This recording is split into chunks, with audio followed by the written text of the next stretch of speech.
Doğu Türkistan'ın Künes ilçesi Araltepe köyünde yaşayan 38 yaşındaki Mihray Cuma'nın Çin polisleri tarafından kara listeye alınan kardeşlerinden gelen telefona cevap verdiği gerekçesiyle siyasi eğitim kampına gönderildiği bildirildi. Mihray Cuma'nın 3 çocuk annesi olduğu biliniyor. 10. Cenevre İnsan Hakları ve Demokrasi Zirvesi 20 Şubat'ta İsviçre'nin Cenevre kentinde başladı.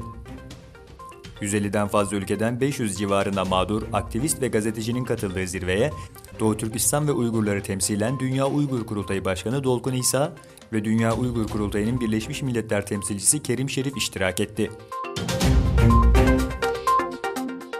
Malezya Başbakan Yardımcısı Ahmet Zahidi, ülkesinde tutuklu 11 Uygur meselesinde Tayland ile diplomatik temaslarda bulunduğunu belirtti ve hükümetler ve insan hakları örgütlerinden gelen tepkileri dikkate alacağını söyledi.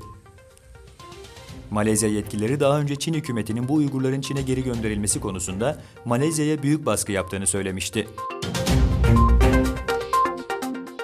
Amerika Birleşik Devletleri Başkanı Donald Trump, önceki ABD Başkanı Barack Obama'nın Rusya'nın başkanlık seçimlerine müdahalesi konusunda yeterince çaba göstermediğini ve asıl eleştirilmesi gereken kişinin Obama olduğunu iddia etti. Kuzey Kore, Pence ile toplantıyı son dakika iptal etti.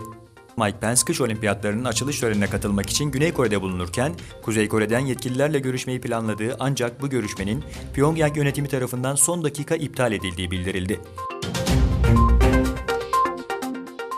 İngiltere'de işsizlik %4.4'e yükseldi. İngiltere'de işsizlik oranı geçen yılın son çeyreğinde %4.4 seviyesine çıktı. Fransa tartışmalı göçmen yasası Bakanlar Kurulu'nda. Fransa'da sığınmacı ve göçmenlere yönelik yeni yasa tasarısı Bakanlar Kurulu'nda görüşüldü. Muhalefetin yanı sıra iktidardan bir kısım milletvekili de söz konusu yasayı katı buluyor.